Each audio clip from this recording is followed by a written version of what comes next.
Hello friends, welcome back to Radha's recipe. இன்றைக்கி நம்ம பார்க்க போகிறது சாஃப்டான காரக்கொழுக்கட்டை எப்படி செய்யலாம் பார்க்கலாம் வாங்க.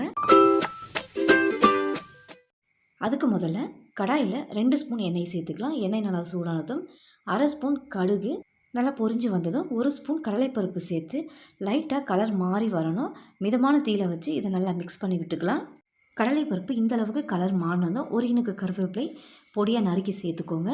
இப்போ இது கூடவே 2 காஞ்ச மிளகாய் கிள்ளி சேர்த்துக்கோங்க. இப்போ நல்லா இது மிக்ஸ் பண்ணி விட்டு இதில் பெருங்காயத்தூள் ஒரு 1/2 ஸ்பூனுக்கு சேர்த்துக்கலாம்.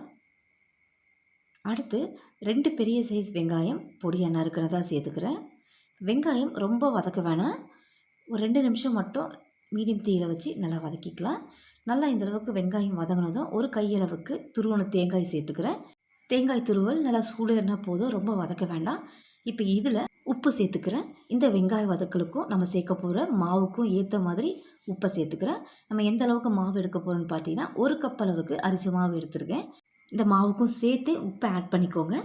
இப்போ இந்த வெங்காய வதக்கலில் தண்ணி ஆட் பண்ணிக்கலாம். தண்ணியோட அளவு 1 கப் அரிசி மாவுக்கு 2 கப் அளவுக்கு தண்ணி சேர்த்துக்கோங்க, சரியாக இருக்கும். இப்போ இந்த தண்ணி நல்லா ஒரு கொதி வரட்டும். ஒரு கொதி வந்தோடனே நம்ம மாவை சேர்த்து கிளறிக்கலாம். இப்போ ஒரு கொதி வந்திருக்கு. இப்போ கொஞ்சம் கொஞ்சமாக மாவு சேர்த்து கிளறிக்கோங்க. மொத்தமாக சேர்த்துட்டிங்கன்னா கட்டி விழுந்துடும். இப்போ கொஞ்சம் கொஞ்சமாக சேர்த்து நல்லா மிக்ஸ் பண்ணிக்கலாம். கட்டி விழற மாதிரி தான் இருக்கும், ஆனால் நீங்கள் இந்த சூட்டோடு நம்ம கிளறும் போது அந்த கட்டி எல்லாமே நல்லா கரைஞ்சி மாவும் தண்ணியும் ஒன்றா சேர்ந்து நல்ல ஒரு கொலக்கட்டை பதத்துக்கு இந்த மாவை நல்லா மிக்ஸ் பண்ணி விட்டு எடுத்துக்கோங்க. இப்போ எல்லா மாவுகளையும் சேர்த்துட்டோம். இது கொலக்கட்டை மாவு எப்படி ரெடி ஆகுது அப்படின்றது நீங்கள் தெரிஞ்சுக்கணுன்னு பார்த்தீங்கன்னா, இப்போ ஒட்டுது பாருங்கள் கடாயில். இது ஒட்டாமல் நல்லா திரண்டு வரணும். கைவிடாமல் 5 நிமிஷம் நான் மிக்ஸ் பண்ணியிருக்கேன் பாருங்கள் ஃப்ரெண்ட்ஸ். நல்லா ஒட்டாமல் வந்திருக்கு கடாயில்.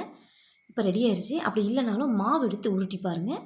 கையில் நல்லா உருட்டை வந்ததுன்னா நல்லா கொலக்கட்டை மாவு ரெடி ஆயிடுச்சுன்னு நம்ம தெரிஞ்சுக்கலாம். இப்போ நல்லா இதை ஆற விட்டுறலாம். ஆற விட்ட பிறகு இது கொலக்கட்டையாக பிடிச்சிக்குவோம். கையில் கொஞ்சமாக ஆயில் தடவிக்கோங்க. நல்லா ஒட்டாமல் வரதுக்கு தான் நம்ம ஆயில் தடவிக்கிறோம். இப்போ நம்ம உருண்டைகளாவோ இல்லை கொலக்கட்டை மாதிரியோ உங்களுடைய விருப்பம் தான், அந்த மாதிரி எல்லாத்தையும் பிடிச்சி எடுத்துக்கலாம். மாவுகளை கொலக்கட்டையை பிடிச்சி எடுத்தாச்சு. இப்போ இட்லி பாத்திரத்தில் வச்சு இதை வேக விட்டு எடுத்துக்கலாம். இட்லி பாத்திரத்தில் அடியில் தண்ணி சேர்த்துருக்கேன். அதை நல்லா கொதிக்க விட்ட பிறகு இட்லி தட்டு வச்சு நம்ம கொலக்கட்டையாக பிடிச்ச மாவுகளை இதில் சேர்த்து 5 நிமிஷம் மூடி விட்டு இதை வேக விட்டு எடுத்துக்கலாம். சாஃப்டான கார கொலக்கட்டை ரெடி. நீங்களும் ட்ரை பண்ணி பாருங்கள். ட்ரை பண்ணி பார்த்துட்டு எப்படி இருக்குன்னு எனக்கு கமெண்ட் பண்ணுங்கள். இந்த வீடியோ பிடிச்சிருந்ததுன்னா என்னோடய சேனலை மறக்காமல் சப்ஸ்கிரைப் பண்ணுங்கள். ரொம்பவும் பிடிச்சிருந்ததுன்னா லைக் ஷேர் பண்ணுங்கள். தேங்க்ஸ் ஃபார் வாட்சிங்.